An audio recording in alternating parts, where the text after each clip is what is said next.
All right, everybody has a lot of questions, so we're going to ask the answer man from the Florida Times Union and Jacksonville.com, Demetrius Harvey. We'll do it in just a second here on Locked On Jaguars. You are Locked On Jaguars, your daily Jacksonville Jaguars podcast, part of the Locked On Podcast Network, your team every day.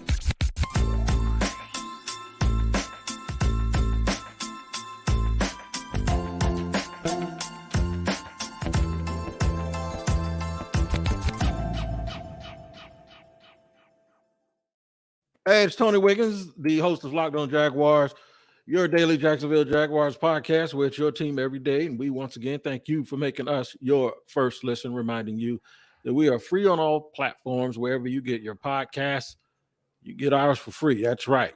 Make sure you lock in, tap in, subscribe to our YouTube page as well. Like that page while you're on there. I get so many people viewing it and so few people liking it. Y'all don't hate it, but I want you to like it. Today's show in this episode is brought to you by Ultimate Football GM. Ever dreamed of becoming an NFL GM and managing your football franchise?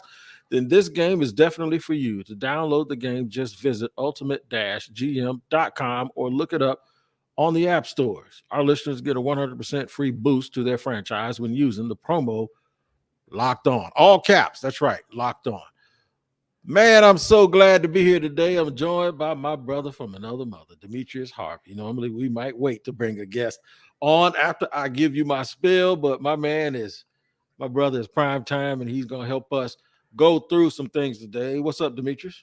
Nothing much. Just, excited. Not necessarily that the season's over, but a little bit that the season's over. We had a long road, but it was definitely a really fun one. So, just excited, Yeah, I can tell. I saw your shoulders. You went, I'm just excited to be here, man. Like that Chappelle skit. Yeah. Every time the dude starts talking, you shake his head a little bit, Yeah,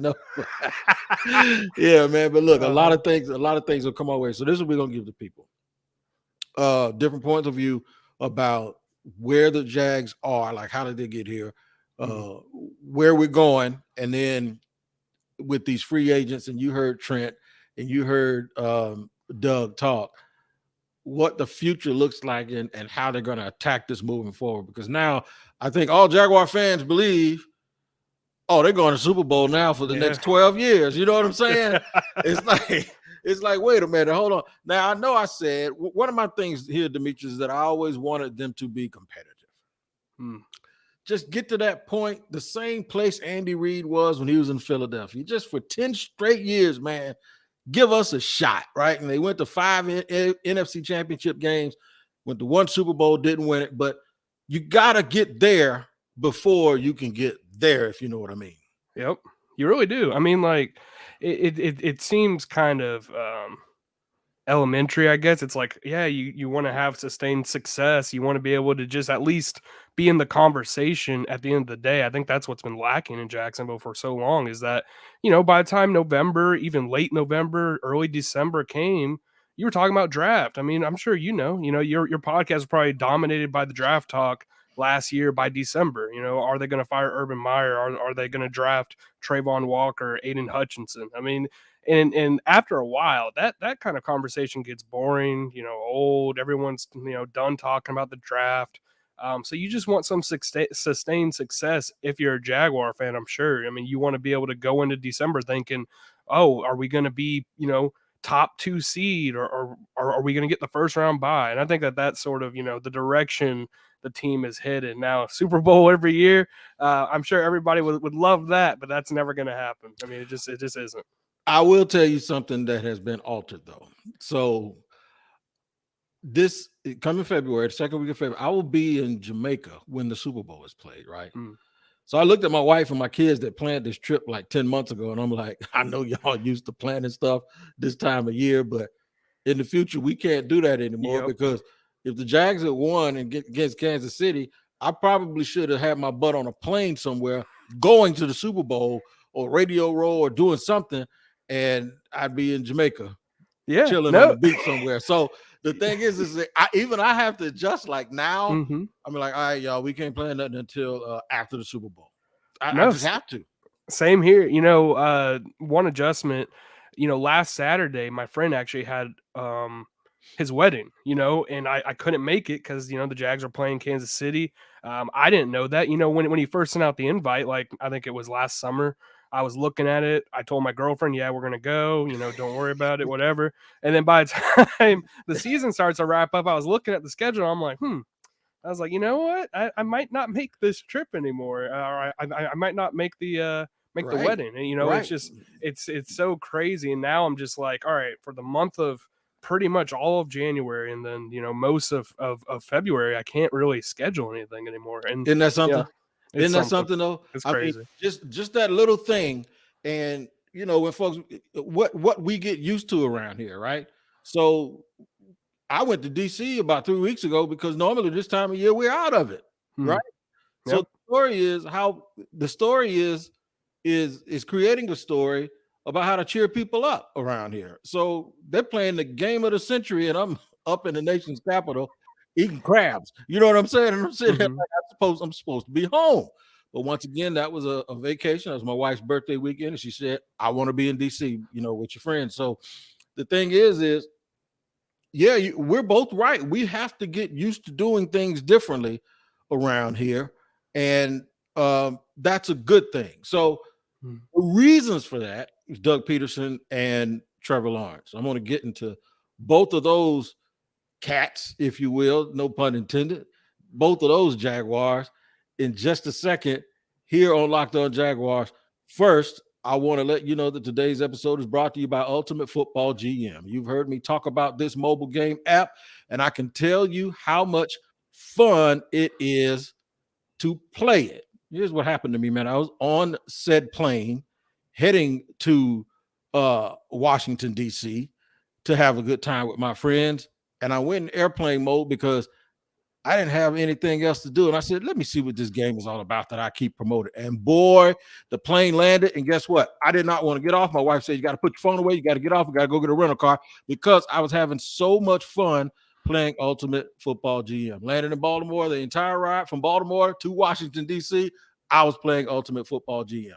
You get to hire the right coaches and coordinators. You get to trade players. You get to navigate your franchise through free agency and the draft and all the ups and downs that come with it. You even get the disciplined players when they act out, if those are the type of players that you decide to draft and sign in free agency. That's right. Ultimate Football GM is a game that you will not stop playing. Locked On Jaguars listeners get a 100% free boost to their franchise when using the promo Locked On, all caps, in the game store. That's Locked On in all caps, so make sure to check it out today. Just download the game. Just visit ultimate-gm.com or look it up in the App Store. That's ultimate-gm.com. Ultimate Football GM. Start your dynasty today. We're going to start our day the way we always do. Listen to Locked On Jaguars, making it your first listen. So happy to have you here. Got my man, Demetrius Harvey, here with me today from Jacksonville.com, Florida Times Union. Let me see. You got any more titles? Let's see. Jacksonville.com, Florida Times Union. That's player, it for now. Player from the Himalayas. T-Weeks client at the barbershop. Yes, sir. T-Weeks tester of the food in the cafe at the stadium. Absolutely. All of these things, Demetrius gets a text from me every time. What they got because of my sensitive stomach. And people laugh at me when I say that my stomach is sensitive because they say, well, you got a whole lot of sensitivity because you're 200 and some odd pounds. But no, it's serious. I always say, what do they have? So if I have to stop and get me something because it's something I can't eat, but truly something that everyone has been able to stomach around here in Jacksonville is this improvement and this newfound feeling of we're really good and it's going to last. And that's because it didn't come from an all-world corner and it didn't come from a great five technique like Calais. It came from the quarterback position and the head coach position. Give me your impressions at the conclusion of the first season with Doug Peterson and Trevor Lawrence together. Absolutely. I mean, it was phenomenal. It's probably way more than anyone could have expected. I mean, I would call you a liar if you said that you thought that they were going to be AFC South champs and the offense was going to look that good and yada, yada, yada, because, everything was so bad last year that I thought, it's going to take at least 1 year for this to sort of get going. And then, maybe next year it'll finally, take off. But really it took off from, I think, week what was it, week 14 when they played the Titans the first time. I mean, that's sort of when everything sort of clicked. You know, they went on a 5-game winning streak. They won the AFC South, get to the second round of the playoffs.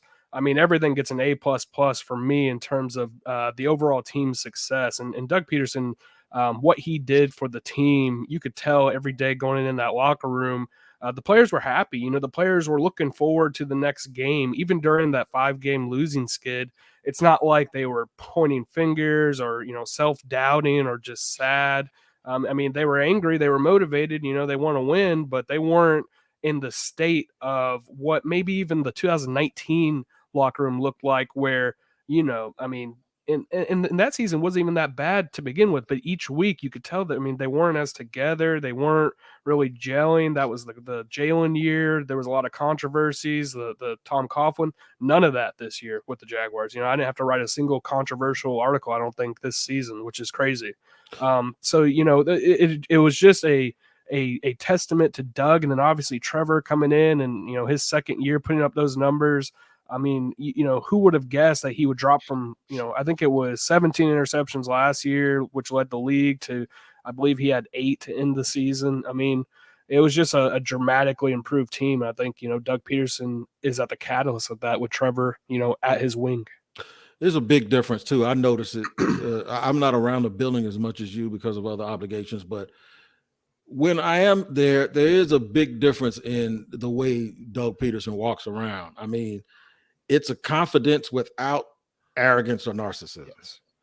But it's also not, it's not like you're just gonna run up on her. You know, I'm using some vernaculars and some stuff from another world, but it's like the difference between seeing a guy that you're afraid to walk up on and you know better than to walk up on. And so I think that resonates with the players, because you don't have to be a bully in order to get your point across, but yet still you have to be stern, and you tell them something and they believe in you. And I think it's good that players have a guy that they want to run through a brick wall for, as opposed to them making them run through a brick wall.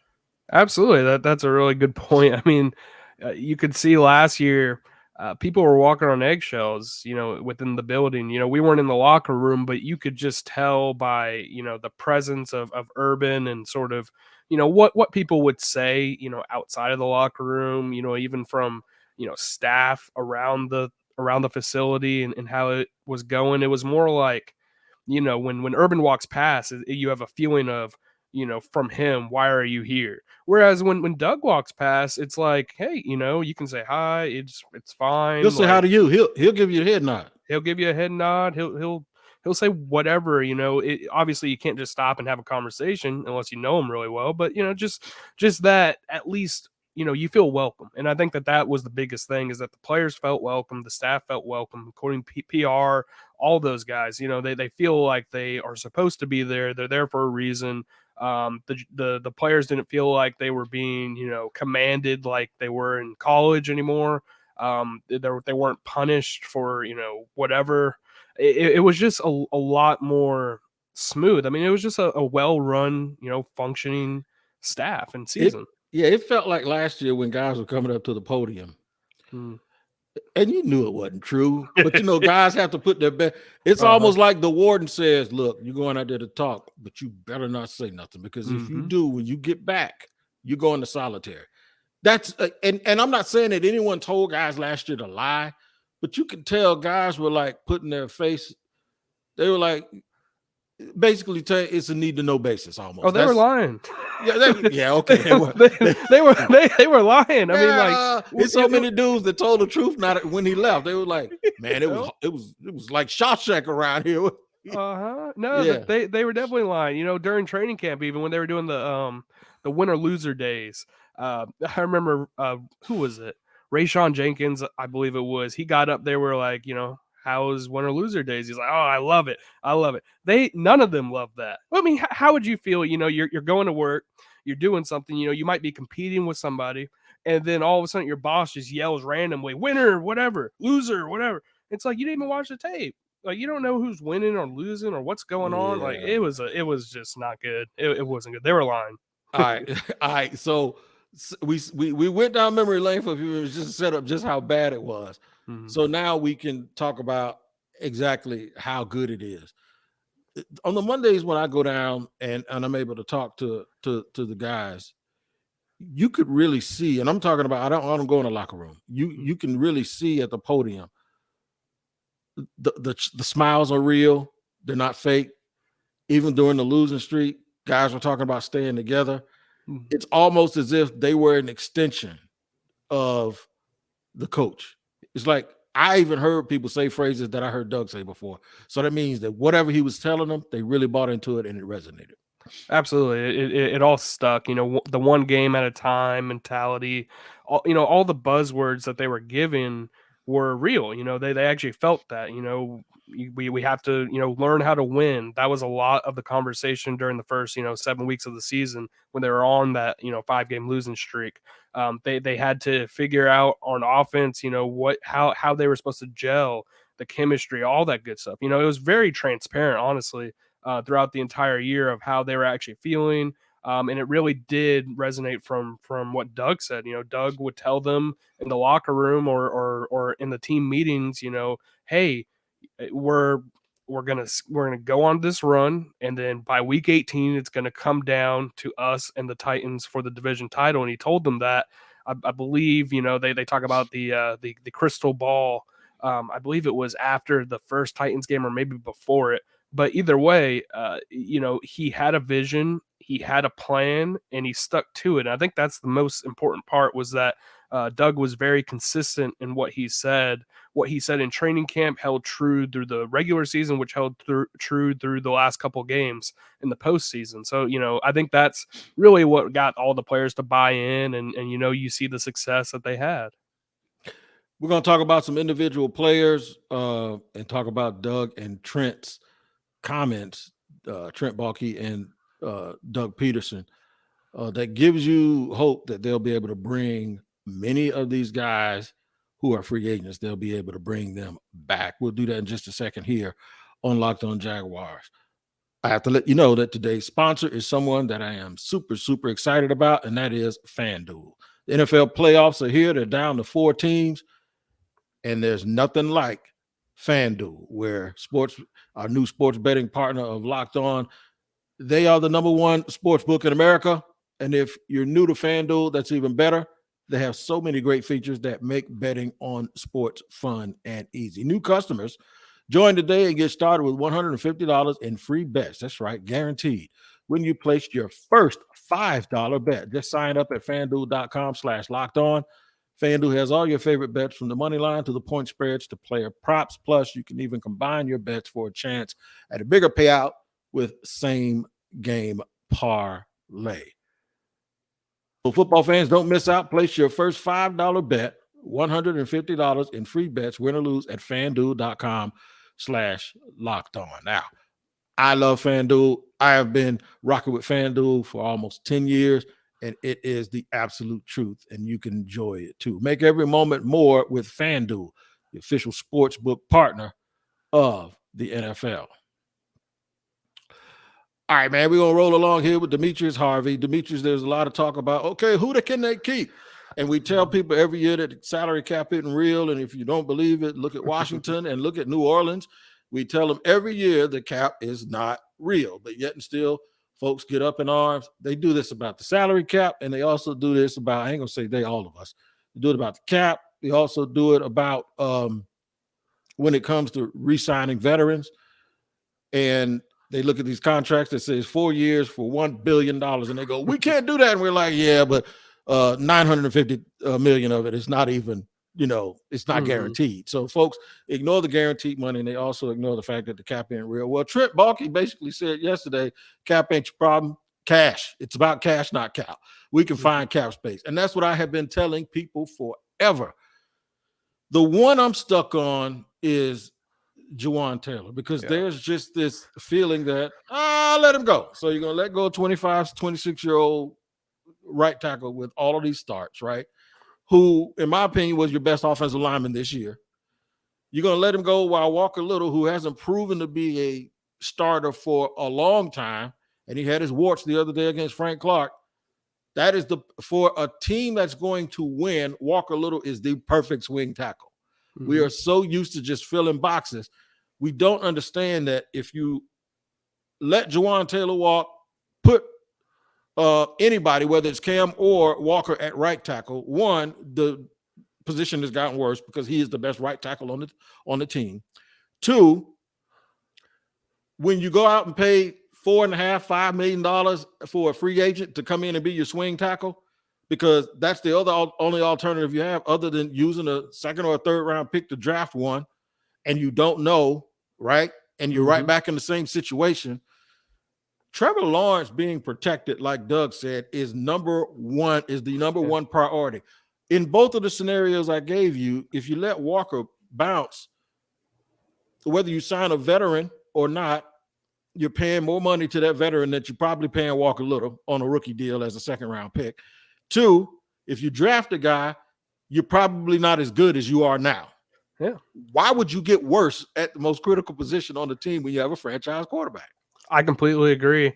Obviously before the season, I would have been like, yeah, Juwan's probably going to end up walking, and then you let Walker Little, retain that starting spot if he had won it in training camp. But Juwaan won it outright, and then excelled. He looked like the best offensive lineman on the team, especially in pass protection throughout, if not all of the season, the large majority of it. He gave up the fewest amount of pressures, I believe, I think it was 25 according to PFF. Some of those numbers don't really mean anything, but it gives you a little bit of insight into, just how well he played. And you're right. If you look at it, the Jaguars aren't paying the $300 million, $500 million contracts to Trevor Lawrence. This is the time that they need to take in order to surround him with as much talent as possible, spend the money in terms of, getting key positions locked up, and move forward. If you let Juwaan walk right now, you're right. You're going to put Walker Little at right tackle, which he's only played, a few preseason games at the position, training camp. You can't really move. Are you really moving Cam Robinson from left tackle after you just paid him $18 million per season last year to right tackle, which he's never played? That doesn't make sense to me. So, obviously it's going to come down to numbers at the end of the day. I believe Juwan's agent is Drew Rosenhaus, who is notorious for getting all the money that he can. So it wouldn't surprise me if the Jaguars get priced out of what they want him for, or how much they value him. But it would be a shame if they didn't, at least try, which they absolutely will. They're going to try to re-sign him. I think that it makes sense. If you think about it, Cam's deal pretty much is only a 2-year deal, this year and the next year. And then after that, they can, cut him or do whatever they want. You don't know how he's going to be coming off that knee injury, which is the second knee injury of his career, which lost him, pretty much all of his second season. And then, the last bit of this season. So it's just, with all that uncertainty, I just feel like it should be a priority for them to bring back Juwaan. You want to protect Trevor Lawrence. You want to invest in players around him. It just doesn't make sense not to have that depth at tackle. Walker Little is a good swing tackle. You have him for at least 2 more years. It just doesn't make sense to go a different direction to me. And folks throw around the compensatory pick excuse or reason a lot. It's not an excuse. It's true. Yeah. But they always leave this out. You only get compensatory picks if you don't sign other free agents. This is what I was told. I was told this by a person that works in the front office. No, if you sign more than you lose, you don't get compensatory. You don't get a compensatory pick just because the dude left. Yeah. You have to basically leave, not sign anyone. And you got to not sign anybody. And if you do that, that goes away. But screw a third-round pick. I ain't talking about that. I'm talking about you're losing your best offensive lineman. I want people to let that sink in. And a lot of folks are saying, well, no, re-sign Arden and re-sign Evan and let him walk. I'm thinking like, are you kidding me? My eyes are about to bust out of my head that you'd lose your best offensive lineman or the guy that played the best this year in this system. And we can talk about whether it was because of the contract year, whatever. Maybe we can talk about the fact that he wasn't coached really well before, right? So you lose a guy who protects your quarterback. Doug basically said yesterday when he asked, he said, "You like Trevor?" Yeah. Well, and I remember, do you remember somebody asked Balky that last year and he chuckled? He was like, yeah, get rid of Juwaan Taylor. He's a good. I don't know. I don't understand. And I don't get, even if you didn't know those two things I just said, why do people that we know who know this game think that they're going to let a 25-year-old right tackle walk out of the door when you got a franchise quarterback. It makes absolutely no sense to do that, especially if you don't have to do it and you can still re-sign Ingram and you can still re-sign Arden Key. Yeah, absolutely. I mean, unless the numbers are so dramatic, which they could be, it could be that, some team is willing to pay Juwaan $24 million per year. And at that point, maybe you're like, okay, we can't do that. I can't do that, right. Right. So that makes sense. But to let him walk on purpose and then, say, okay, we got to invest only in, Arden Key or only in Evan Ingram, who I think they should bring back, especially Evan.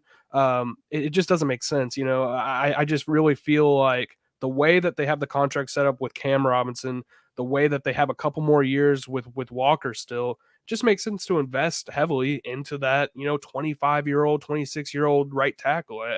I just really do think it makes the most sense for this team moving forward. Arden Key came off of a 6-sack season with the 49ers, and they were a playoff team. And he came here to the Jaguars, got less sacks. He played well. That's not my point. My point is he was in a better situation last year and decided to come here for less money, even when the Jaguars had already drafted someone, right? Or they had the number 1 pick, and most people thought they were going to take an edge, and they had Josh Allen. I don't know why people think that Arden Key won't come back here for a good deal. So the last thing I want to talk about is these 1-year deals. Evan Neal and Arden Key both had 1-year deals, and people saw that number, and they're like, we can't give them that number again or a little higher. Here's how you get around it. Yes, you can. It's the same reason that you're glad when you reach a contract extension with Cam Robinson, so you could take that 1-year hefty franchise tag off, give him another deal with a bunch of guaranteed cash, and this is what Trent Baalke's talking about, cash, and don't worry about the average per. So Drew Rosenhaus is going to want the average per to be high because when you have a total number of, say, like $80 million, and I don't know what the number is. I think the number is like 61%. They want 61% of that $80 million guaranteed, right? Which is like $48 million. So there's a way around that. The way around it to say is this: we'll give you the 48. We're just going to take that number per down so we can make the first year less and put all this other baggage in the back of this contract. So the key is to get him to a 4 or 5 year deal.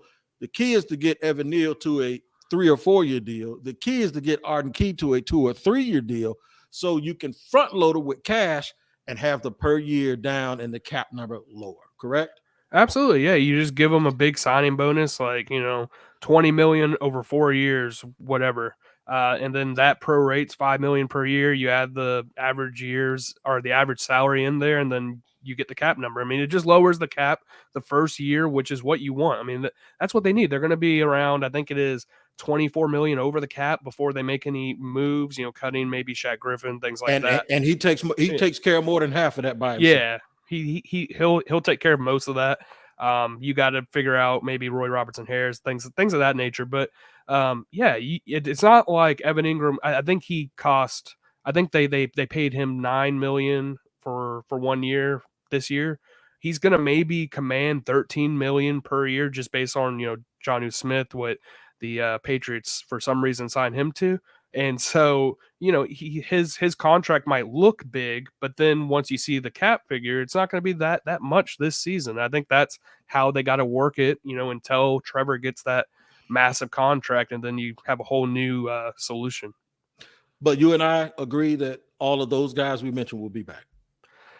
I'll say this: I think Evan and I think Arden will probably be back. I'm not sure about Juwaan. I mean, I think he's going to be a priority. I just don't know how much he's going to command. I think that's the biggest issue. I know Tag Evan. him. Tag him. I mean, Tag him. He should be back. He should be back. Tag him. I'm sorry, young fella. We love you, but bang, you ain't got no choice. You ain't going nowhere unless somebody gives us a first. That's it. Tag him. They did that with Cam last year. So. Did it with Cam twice, if I'm not mistaken. Yeah. Didn't they? So I believe it was once, but it's fine. Once, yeah. Okay, yeah, but one time, but they were ready to do it 2 times if they had to. So, I don't mind them doing it again if that's what they have to do. Man, it's been fun as always. I'm sure before it's all said and done, we'll get together again before the draft. Hopefully, if you're out of your busy schedule, you got 75 jobs now, so it's hard to catch up with you. But man, I appreciate you joining us here today. I'll see you in the barbershop here before probably a week. Yeah, All yeah, right. for sure. Definitely within the No week. doubt. No doubt. I'll say My man Demetrius Harvey, Florida Times Union, Jacksonville.com. Make sure you check him out. What's your handle on Twitter? Is it like Demetrius82? add Demetrius82. Yep. At Demetrius82. All right. As always, guest of here, Locked on Jaguars. He's my family, so we welcome him. And we welcome you guys to join us again tomorrow. I was going to say it'd be crossover time, but damn it, we don't have a game. So you're just going to get me tomorrow without a crossover edition tomorrow on Locked on Jaguars. You guys take care of each other, and we'll see you next time.